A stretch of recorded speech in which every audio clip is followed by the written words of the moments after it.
Putin ने क्यों कहा यूक्रेन जंग का उन्हें कोई पछतावा नहीं है? जर्मनी ने नाटो का साथ देकर क्या बड़ी गलती कर दी? रूसी सेना को यूक्रेन के किस इलाके में फिर से मिली है बढ़त? ईरानी ड्रोन को मार गिराने के लिए यूक्रेन का नया प्लान क्या है?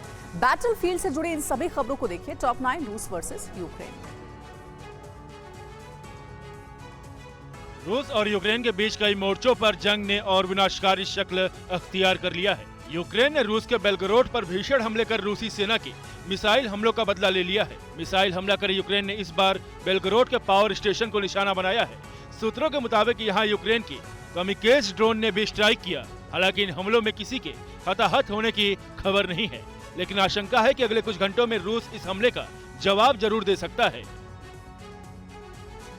बेलारूस में काउंटर टेररिस्ट ऑपरेशन रिजिम के ऐलान के बाद जंगी तैयारी तेज हो गई है। ताजा वीडियो में सैन्य टैंक और बख्तरबंद वाहनों से भरी ट्रेन बॉर्डर की ओर जाती दिखी।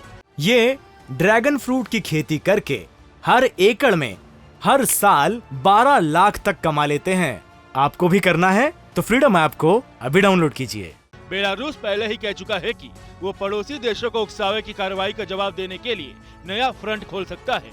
बेलारूस से रूस को सैन्य मदद यूक्रेन और पोलैंड की टेंशन बढ़ा सकता है। इस बीच ज़पोरिज़िया में भीषण विस्फोट से हड़कंप है। यूक्रेन का आरोप है कि रूस की बमबारी से प्लांट से सटे इलाके में हुआ ये धमाका संकट बढ़ा सकता है। यूक्रेन में जंग लड़ रही रूसी सेना पर ब्रिटिश खुफिया एजेंसी ने बड़ा खुलासा किया है। ब्रिटेन ने कहा कि रूसी सेना पूर्वी यूक्रेन में लगातार आगे बढ़ रही है, लेकिन दक्षिणी इलाके में उसे यूक्रेनी सेना से जबरदस्त टक्कर मिल रही है। दक्षिण में मॉस्को की पकड़ धीरे धीरे कमजोर हो रही है, लेकिन पूर्वी यूक्रेन में अभी भी रूसी सेना का दबदबा बरकरार है। रूस की निजी सैन्य कंपनी वैगनर ग्रुप के सैनिकों ने बखमुट शहर के दक्षिण में ऑप्टीइन और इवानग्राद गांवों पर कब्जा कर लिया है। रूस और यूक्रेन के बीच 24 फरवरी से जारी जंग में अब तक हजारों लोगों की जान जा चुकी है, तो वहीं लाखों लोगों का घर बार उजड़ गया है। लाखों लोग यूक्रेन छोड़कर दूसरे देश भाग गए हैं, लेकिन रूस के राष्ट्रपति पुतिन को इस जंग का कोई मलाल नहीं है। रूसी राष्ट्रपति पुतिन ने कहा कि उन्हें यूक्रेन युद्ध का कोई पछतावा नहीं है, क्योंकि उनका देश जो कर रहा है वो सही है। कभी कभी खुद की सुरक्षा के लिए ऐसे कदम उठाने पड़ते हैं।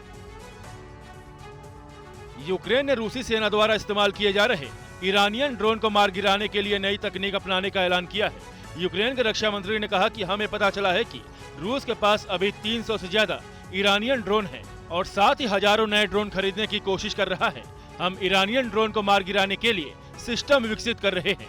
रूसी सेना हमले के लिए ईरान के शाहिद 156 ड्रोन का इस्तेमाल कर रही है। रूस ने यूक्रेन से जंग को लेकर बड़े पैमाने पर ड्रोन बनाने का ऐलान किया है। रूसी सुरक्षा परिषद के उपाध्यक्ष दिमित्री मेदवेदेव ने कहा कि यूक्रेन में सैन्य अभियान के दौरान ड्रोन काफी कारगर साबित हुए हैं। युद्ध क्षेत्र में यूएवी की सख्त आवश्यकता है, लेकिन हमारे पास अभी तक यूएवी का सीमित उत्पादन ही हो रहा है, जिसे बढ़ाने के लिए डील साइन की गई है। रूसी आर्मी अभी ओरलान, पेसर और इलेरॉन ड्रोन का इस्तेमाल कर रही है। पुतिन के इरादे नाकाम करने के लिए अमेरिका की ओर से यूक्रेन को सैन्य मदद की खेप लगातार जारी है। अब नए पैकेज के तहत अमेरिका ने यूक्रेन को 725 मिलियन अमेरिकी डॉलर से भी ज्यादा की मदद देने की बात की है। इससे पहले अमेरिका यूक्रेन को 20 आर्टिलरी रॉकेट सिस्टम हाइमर्स दे चुका है। अमेरिका की कोशिश है कि वो अब यूक्रेन को ऐसे हथियार दे जो उसे रूस के मिसाइल हमलों से निपटने में मददगार हो। सूत्रों के मुताबिक आने वाले हफ्तों में अमेरिका यूक्रेन को 2 national advance surface to air missile system NASAMS दे सकता है। रूसी राष्ट्रपति पुतिन ने नाटो का पक्ष लेने पर जर्मनी को बड़ी चेतावनी दी है। पुतिन ने कहा कि जर्मनी ने अपने नागरिकों की भलाई के बजाय नाटो संबंधों को प्राथमिकता देकर एक बड़ी गलती की, जिसकी वजह से जर्मनी की अर्थव्यवस्था और नागरिकों को भारी दिक्कतों का सामना करना पड़ रहा है। नहीं तो वो नॉर्ड स्ट्रीम गैस पाइपलाइनों पर हमला नहीं करते। कुछ दिन पहले ही जर्मनी ने रूस की क्रूज मिसाइलों से बचाव के लिए यूक्रेन को एयर डिफेंस सिस्टम की पहली खेप सौंपी थी।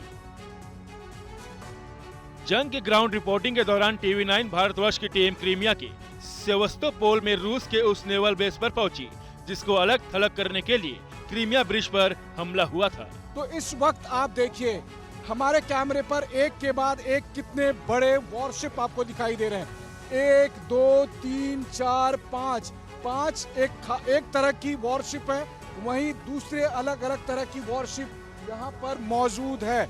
देखिए दाहिने साइड में जो ये हिस्सा आप देख रहे हैं, यहीं से ब्लैक सी का वो पूरा एरिया खुलता है जो यहाँ से जाकर सीधे क्रीमिया ब्रिज तक पहुंचता है।